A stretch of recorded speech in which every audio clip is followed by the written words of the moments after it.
Alors, pour ceux qui n'ont pas été ici dans les semaines précédentes et qui ne savaient pas que nous avons entamé dans le contexte d'une Église qui est en train de se renouveler dans son leadership et de se renouveler dans son pastorat. Alors oui, nous avons entamé l'étude d'une des épîtres pastorales de Paul, la première épître à Timothée, et nous en sommes presque à la fin dans le chapitre 6. Ça a été un temps de découverte, un temps de se découvrir soi-même en ce qui me concerne, et j'imagine les autres aspirants à la direction de l'Église. Et je prie que ce que nous étudions ensemble, ça puisse toucher les cœurs, les pensées et les âmes de chacun, afin que nous apprenions tous ensemble à laisser Dieu sonder nos cœurs, pour que nous soyons dans sa pleine volonté, non seulement dans nos attitudes, mais aussi dans nos paroles et dans nos actions. Alors, comme vous voyez à l'écran présentement, nous sommes dans le 6e chapitre de 1 Timothée, et puis j'ai intitulé l'étude qui, à l'origine, était pathologie des faux enseignants, c'est-à-dire pathos il y a des personnes ici qui sont dans le domaine de la santé et de la médecine. Alors, vous savez que c'est un dérèglement, ça adresse un dérèglement. C'est l'étude des maladies. Et puis, spirituellement parlant, ça existe. Ça existe. Dieu veut que nous vivions, que nous œuvrions dans une Église en santé. Et il nous encourage à nous examiner nous-mêmes en tant qu'individus et en tant qu'Église, pour que l'Église soit en santé, pour soutenir des œuvres missionnaires et pour avoir un impact aussi dans la société autour de nous. Alors, individuellement, nous devons être en santé spirituelle pour influencer le monde qui nous entoure, que ce soit dans nos familles rapprochées, nos familles élargies, notre voisinage au travail ou n'importe où ailleurs.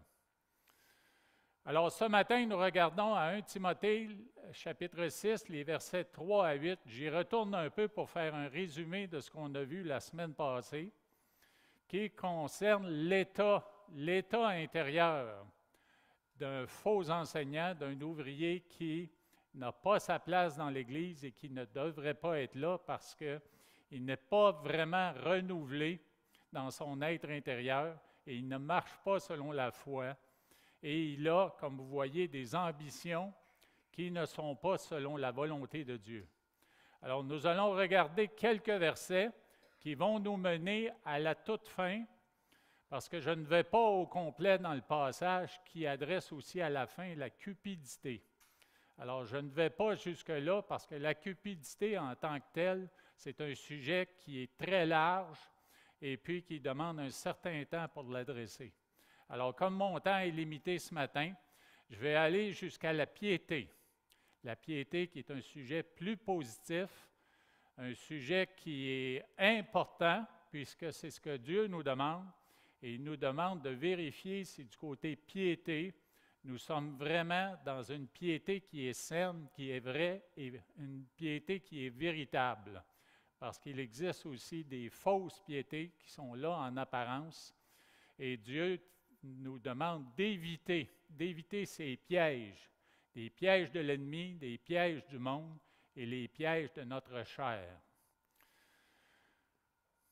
Alors, lisons les versets ensemble.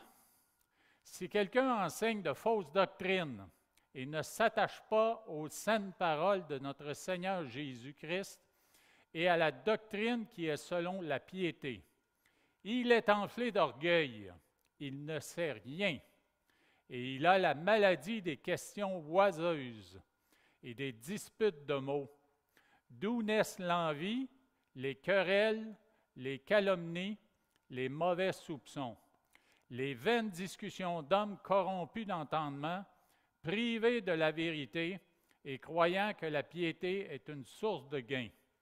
C'est en effet une grande source de gain que la piété avec le contentement. Alors, Dieu Tout-Puissant, nous voulons te recommander cette prédication, ce message sur un texte important de ta parole. Ils le sont tous d'ailleurs. mais important pour ce qui est de l'ordre dans l'Église, et puis de l'authenticité et de la véracité de ceux qui sont en autorité pour enseigner ta parole. Alors, on te remercie, ô Dieu, pour ces textes de Paul qui a regardé à une chose super importante dans l'Église, c'est-à-dire l'ordre, un ordre spirituel selon ta parfaite volonté, afin que l'Église soit en santé pour avoir un impact puissant dans la société, tout en édifiant ses enfants, tes enfants qui en font partie. Alors, merci d'être ici avec nous ce matin. On te demande de parler à nos cœurs, de nous instruire dans la connaissance de ta parole, la connaissance des choses de Dieu et la connaissance de Dieu et du Seigneur Jésus, notre Sauveur. Bénis cette étude dans le nom glorieux de Jésus. Amen.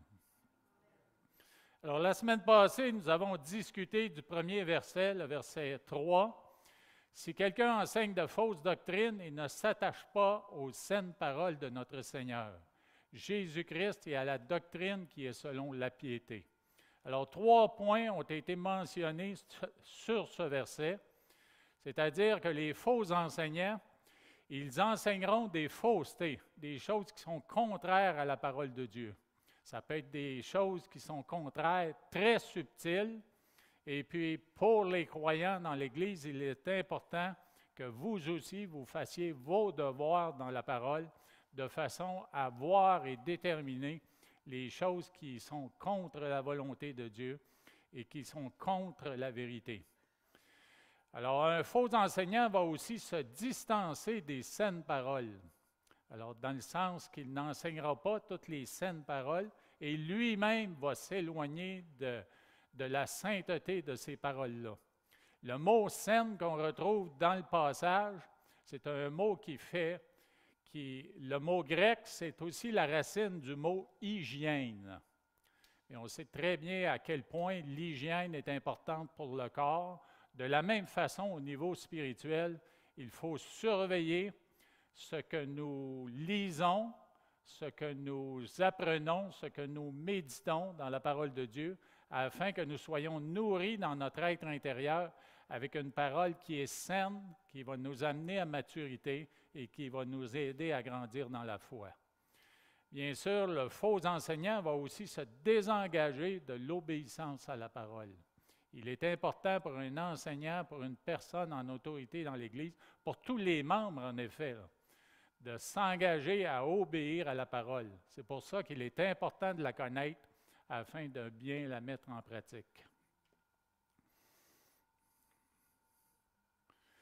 Alors, dans ce même verset, on a parlé du fait que, ou dans le verset 4 plutôt, il est enflé d'orgueil. Alors, le mot orgueil signifie gonfler comme un nuage de fumée. Certains diraient tête enflée qui ne passerait pas dans le cadre de porte. Je me rappelle avoir entendu ça souvent. Alors, c'est synonyme d'arrogance qui se définit comme une insolence méprisante ou agressive. Au début de ma vie chrétienne, Dieu nous a bénis avec un ministère qui s'appelle Focus on the Family. Et puis, l'homme qui a fondé ce ministère aux États-Unis s'appelle James Dobson. Et puis, il parlait souvent quand il était question de l'estime de soi d'un enfant. Quand il regardait, lui, la société, il voyait que dans la société moderne, on considérait premièrement les valeurs suivantes. Vous voyez que la pièce d'or, celle qui a plus de valeur, c'était la beauté physique. Et quand on regarde la télévision, quand on regarde les films qui sortent d'Hollywood, mais souvent, on attache une très grande importance à la beauté physique. Le deuxième, bien sûr, c'était les avoirs financiers, les possessions matérielles. Et le troisième, la pièce de bronze, c'était les accomplissements. Et lui, qui militait en faveur d'une grande estime de soi des enfants, puis c'était important pour ça qu'ils connaissent Dieu et qu'ils connaissent la valeur qu'une personne a aux yeux de Dieu et ne pas se fier aux messages qui venaient de la société. Alors, il encourageait les parents à être dans la parole de Dieu et à enseigner cette parole aux enfants pour que les enfants connaissent quelle valeur ils ont aux yeux de Dieu, pour ne pas se fier au message venant du monde. Bien sûr, il y a des gens, même en tant que dirigeants dans l'Église, qui vont attacher une importance à ces choses-là. Et puis, on sait très bien que dans les églises qui prêchent l'Évangile de la prospérité, mais on attache beaucoup d'importance aux vêtements qu'on porte, aux différentes autos qu'on conduit. Et bien sûr, il y en a qui attachent même de l'importance aux jets qu'on peut avoir pour se déplacer d'un endroit à un autre.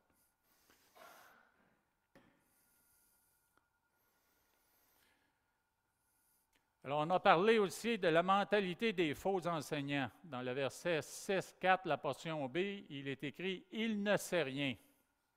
Et « il ne sait rien », bien sûr, ça fait référence à une prétendue intelligence qui n'est aux yeux de Dieu que pure folie.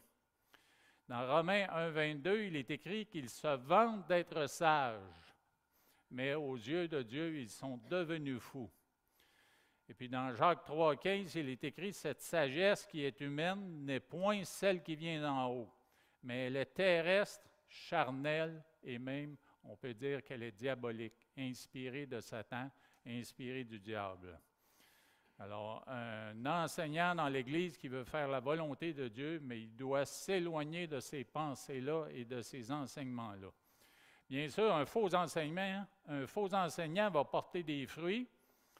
Et puis, on les décrit dans le verset 6, 4c et dans la partie 5a. D'où naissent l'envie, les querelles, les calomnies, les mauvais soupçons et les vaines discussions. Et bien sûr, ce n'est pas sans nous rappeler dans Galates 5, 19 des versets qui parlent des fruits de la chair, en opposition aux fruits de l'esprit.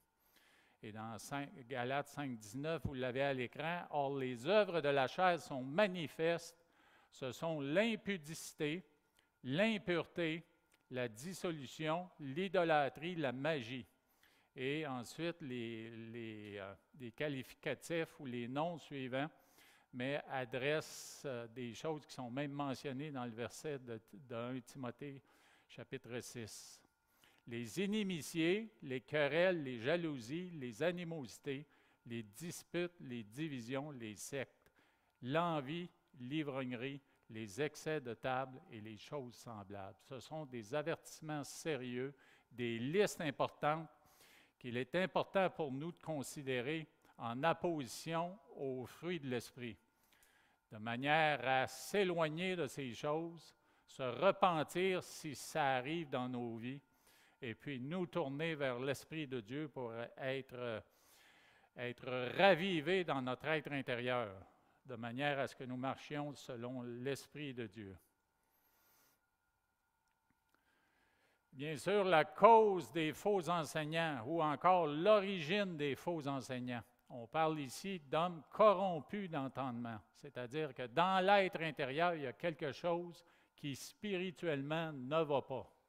Et ici, vous voyez le commentaire d'un pasteur luthérien nommé R.C.H. Lenski. Il a dit « L'état maladif de leur entendement consiste en une corruption et une désintégration. Les facultés mentales ne fonctionnent plus normalement dans le domaine moral et spirituel. Ils ne réagissent pas normalement à la vérité. Toute valeur réelle présentée en vérité devrait produire une réaction d'acceptation. Les réalités de l'Évangile du salut de Dieu devraient avoir cet effet. Et tous les mensonges, toutes les faussetés et perversions devraient engendrer le rejet, surtout les choses qui sont dans le domaine moral et spirituel.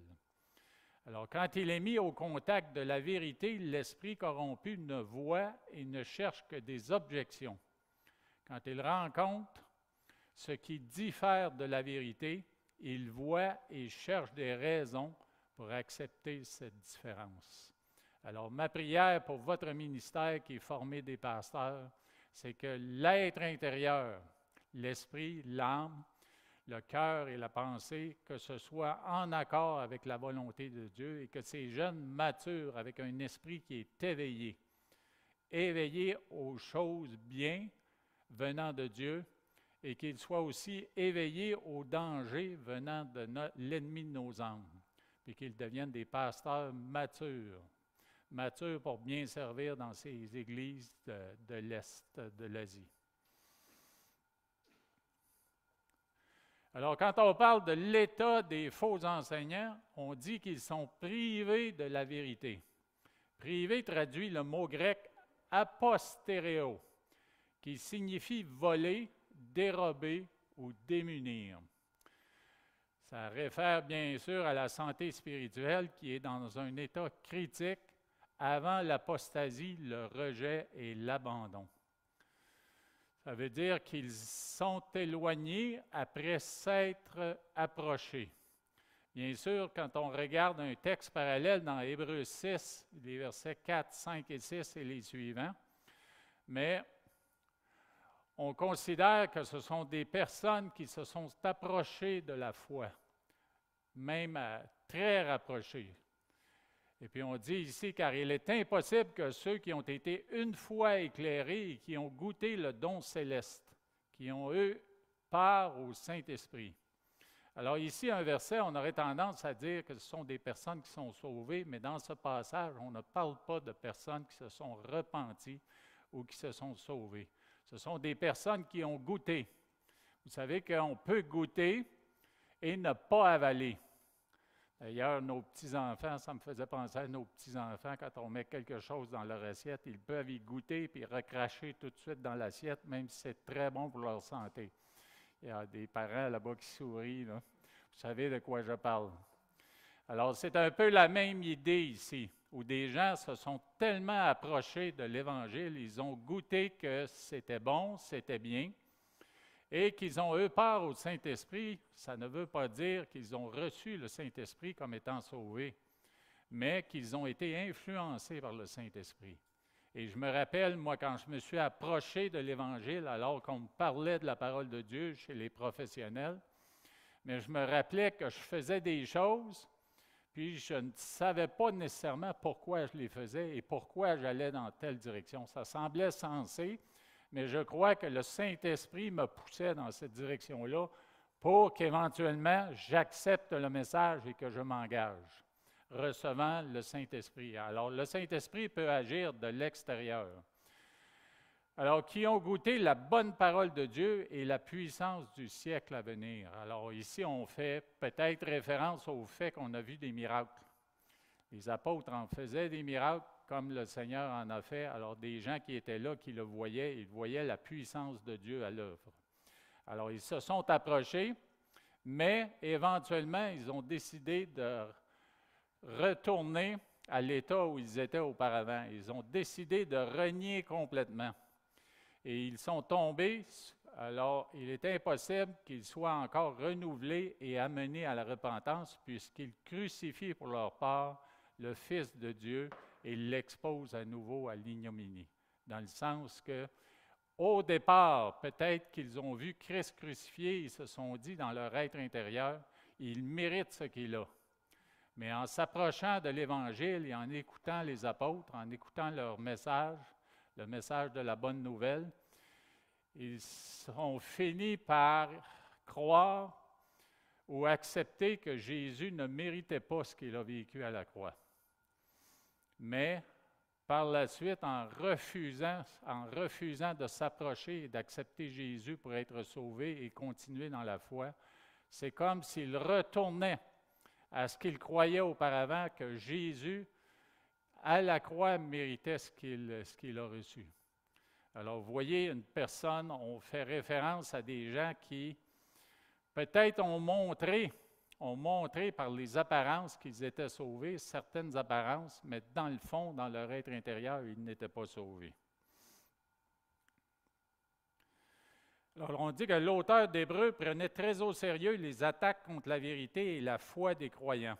Il lança un avertissement sérieux à ceux qui succombaient à nouveau au péché après avoir reçu de grands privilèges spirituels. Leur attitude et leur conduite montrent qu'ils renoncent à la foi chrétienne, ce qui équivaut à rejeter à nouveau Christ publiquement. Il aurait pour un court temps déclaré la crucifixion de Jésus injuste, mais en rejetant la foi, il se range du côté des incroyants qui croyaient que Jésus a reçu ce qu'il méritait.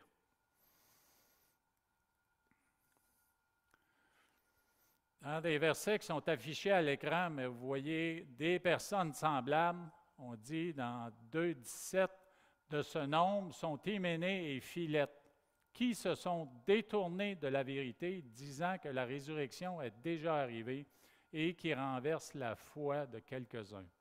De même que Jannes et Jambres s'opposèrent à Moïse, de même ces hommes s'opposent à la vérité, étant corrompus d'entendement, réprouvés, c'est-à-dire disqualifiés en ce qui concerne la foi.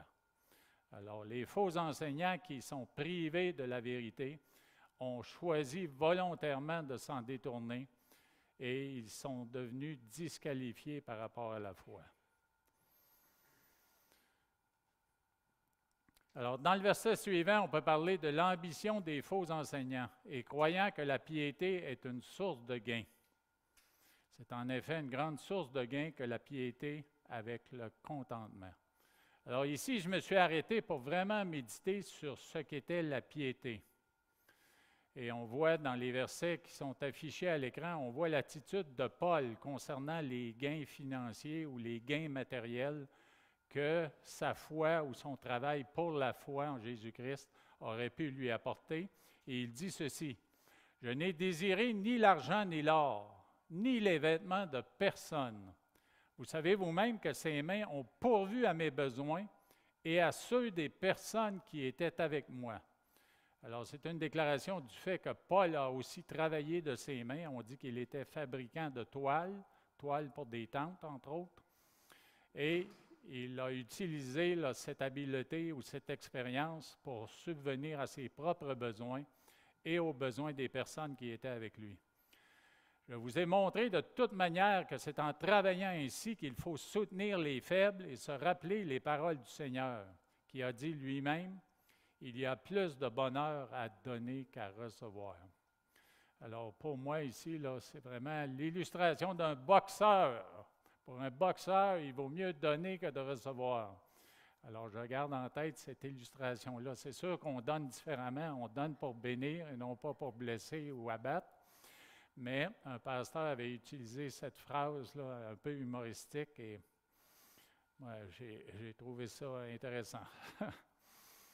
Alors, dans Philippiens 4,11, on dit « Ce n'est pas en vue de mes besoins que je dis cela, car j'ai appris à être content de l'état où je me trouve. » Comme c'est mentionné dans le verset 6, la piété avec le contentement, c'est ce que Dieu nous demande de rechercher.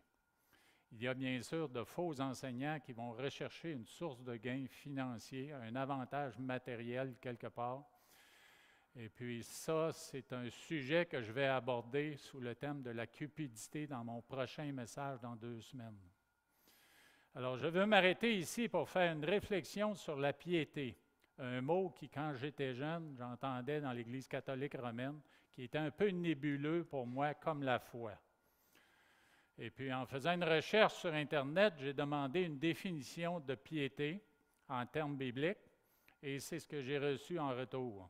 En termes bibliques, la piété, ou eusébia en grec, se réfère à une profonde révérence et un respect pour Dieu, se manifestant par une vie de dévotion, d'obéissance et de service envers lui.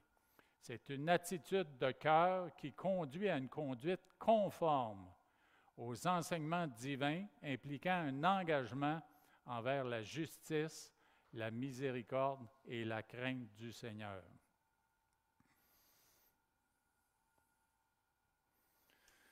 Alors, j'ai regardé en faisant une recherche dans une application électronique de la Bible, en faisant une recherche dans toute la Bible du mot « piété ». Et puis, à ma grande surprise, le mot « piété » se retrouve pour la première fois mentionné 2 fois dans les livres historiques. Et on parle bien sûr de 2 rois d'Israël, des rois qui ont été considérés comme des bons rois.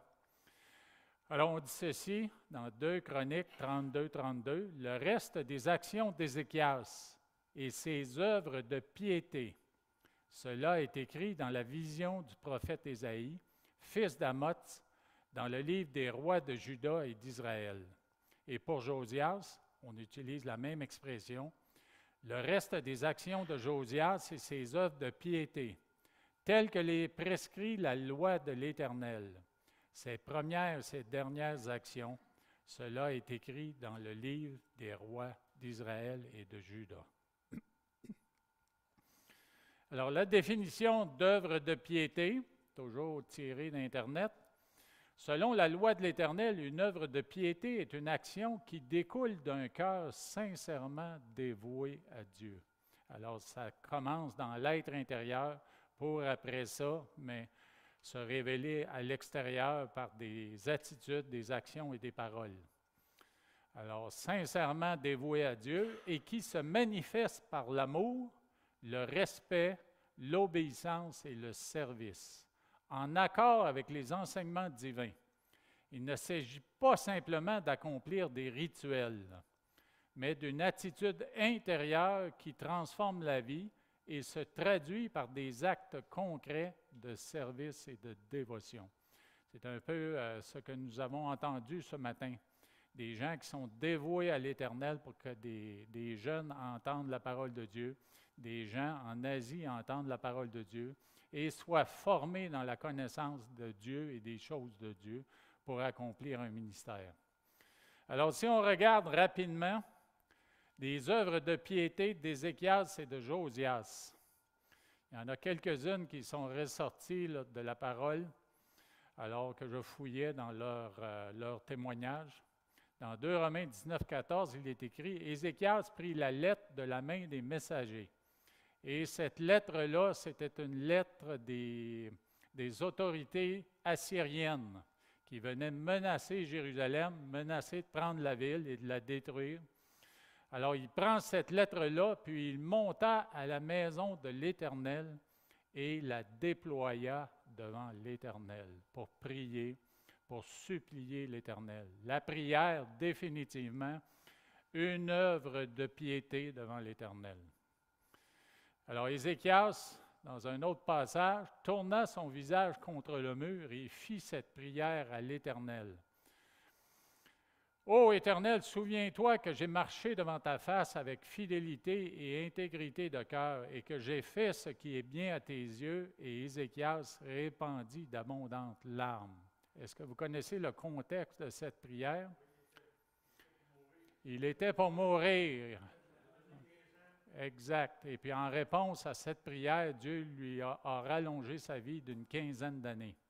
Alors encore une fois, témoignage d'Ézéchias, témoignage d'une œuvre de piété qui est la prière, la prière. Et Josias, bien sûr, Josias fit encore disparaître toutes les maisons des hauts lieux qui étaient dans les villes de Samarie et qu'avaient fait les rois d'Israël pour irriter l'Éternel. Il fit à leur égard entièrement comme il avait fait à Béthel. Alors vous voyez, une œuvre de piété, c'est de détruire tout ce qui appartient à l'ennemi, tout ce qui appartient au diable et à l'idolâtrie. Et puis Josias ne s'est pas gêné pour faire disparaître toutes ces choses-là, alors que d'autres rois en Israël et en Juda ont permis que l'idolâtrie continue d'exister et même de grandir. Et l'autre œuvre de piété, j'ai hésité avant de l'inscrire, mais que ça ne vous influence pas pour vos œuvres de piété à vous. Alors Josias fit disparaître ceux qui évoquaient les esprits et ceux qui prédisaient l'avenir. Alors ne soyez pas influencés par cette œuvre de piété pour l'accomplir, pour l'appliquer aujourd'hui, s'il vous plaît. Alors, vous voyez qu'ils étaient entièrement dédiés, consacrés à la volonté de l'Éternel. Et puis, en tant que roi, en tant qu'autorité, mais ils ont appliqué des mesures pour faire reculer les ténèbres en Israël et en Juda. Et puis, ça fait partie de leurs œuvres de piété.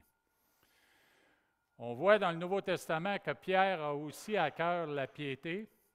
Et puis, il l'utilise dans certains versets de son épître, de sa deuxième épître, où on dit « Comme sa divine puissance nous a donné tout ce qui contribue à la vie et à la piété. » Bien sûr, à une vie consacrée à Dieu, au moyen de la connaissance de celui qui nous a appelés par sa propre gloire et par sa vertu. Dans 2 Pierre 1,6, il est écrit « À la science, la tempérance, des choses qu'on doit ajouter à nos vies. À la science, la tempérance. La science, bien sûr, c'est la connaissance de Dieu. La tempérance, c'est la maîtrise de soi. À la tempérance, la patience.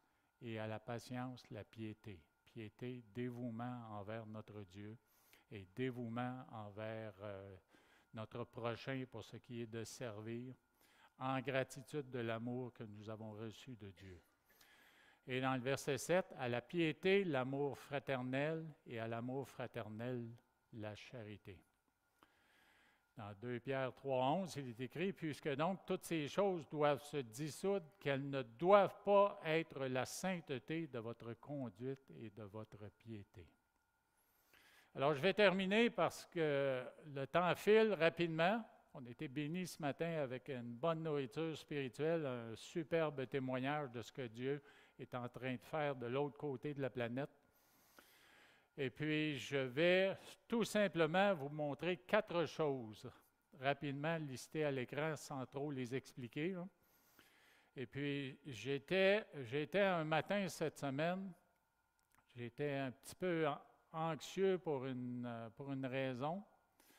Et puis, en cherchant sur Internet, Dieu m'a permis de découvrir une présentation sur YouTube de C.S. Lewis. Et puis, C.S. Lewis parlait de 4 choses qui plaisaient à Dieu le matin avant de se lever. Parce qu'on sait très bien que le matin, moi j'ai été pris pendant un certain temps, puis j'ai réalisé que je devais faire autrement. La première chose que je recherchais, c'était mon téléphone pour regarder les nouvelles du matin, regarder la température. Et puis j'ai réalisé que ça me faisait du tort de ne pas mettre Dieu le premier le matin. Et puis j'ai été encouragé à mettre Dieu le premier, lire sa parole, prier, le remercier. Et puis vous voyez les 4 points qui sont ici. Donc c'est prier, première chose à faire le matin, comme une action pieuse pour commencer la journée. Alors prier en remerciant, en louant, et puis en recommandant sa vie ou sa journée à l'Éternel. Remercier, bien sûr, attitude de gratitude. Je peux vous dire qu'il y a des matins, moi, il fallait vraiment que je me fasse violence parce que je pouvais être très grognon le matin. Quand je passe une nuit où je suis réveillé à quelques reprises, mais le matin, là, ça m'aurait pris 1, 2 cafés, un bon déjeuner, puis une bonne marche avant de changer d'attitude, mais j'ai réalisé que ce que je faisais, c'était contraire à la volonté de Dieu. Je déplaisais à Dieu. C'était un péché de commencer la journée de cette façon-là. Alors, j'ai appris dans les dernières semaines à remercier Dieu, remercier pour la journée. Voici, c'est la journée que l'Éternel a faite. Une autre journée pour nous lever, le servir, l'adorer, et puis avoir une relation intime avec lui. Là. Alors, remercier, attitude de gratitude, et bien sûr, par la suite, pour continuer de grandir dans la foi et dans la maturité chrétienne, lire la parole et la méditer. C'est certain que si on a à commuter pour aller au travail, puis on doit se lever, peut-être parce qu'on a été indiscipliné et on s'est levé en retard, ou peut-être parce que c'est difficile, il faut s'occuper des enfants et tout le reste, mais il est quand même possible de lire 1, 2, 3, 4 versets, un minimum de versets pour avoir une nourriture spirituelle à ruminer. Les ruminants, vous savez, là, ils prennent la nourriture au champ, puis après ça, ils se la régurgitent dans la bouche pour pouvoir la mâchouiller à nouveau. Là. Mais la parole de Dieu, on peut faire ça. On l'ingère dans notre esprit, puis on se la rappelle pendant la journée pour pouvoir continuer de se nourrir. Et bien sûr, de focaliser sur Dieu, plutôt que de focaliser sur nos défis, sur nos troubles, sur nos problèmes et sur nos difficultés. Alors, je rends gloire à Dieu pour ces hommes de Dieu qui ont produit ces vidéos sur YouTube qui nous encouragent à vivre une vie de piété, toujours en communication avec le Seigneur, toujours à chercher sa face, toujours à prier et à marcher selon sa volonté. Alors, je termine ici en prière. Seigneur, nous voulons te rendre gloire, te remercier pour ces épîtres pastorales qui nous montrent que dans ton Église, tu as désiré de l'ordre, de l'obéissance, de la maturité. Alors, je te prie pour mes frères et mes sœurs, peu importe le rôle qu'ils ou qu'elles jouent dans l'Église, je te prie, Dieu Tout-Puissant, de leur montrer qu'il est important de vivre une vie de piété, s'éloignant de tous les dangers et des pièges du diable, afin de marcher selon ta volonté, d'être des témoins fidèles, des témoins qui auront un impact dans leur vie de famille, un impact dans leur voisinage, un impact dans l'Église, afin que tous ensemble nous brillons de ta gloire pour les gens qui vivent dans les ténèbres et qui ne te connaissent pas. Je te prie pour les personnes qui seraient ici ce matin et qui ne te connaissent pas encore comme Seigneur et Sauveur. Mais je prie que cette vérité qu'ils ont entendue sous forme d'un témoignage chrétien, d'une mission importante qui se développe dans l'Est de l'Asie, mais je te prie que ça parle à leur cœur et qu'ils entendent l'appel de Jésus-Christ, l'appel à la repentance pour le pardon des péchés qui ne peut venir que par Jésus et par l'œuvre qu'il a accomplie à la croix. Pour ça, on te rend gloire, ô Éternel, dans le nom de Jésus. Amen. Dieu vous bénisse. Passez une bonne journée, une bonne semaine. Et puis, à la prochaine réunion.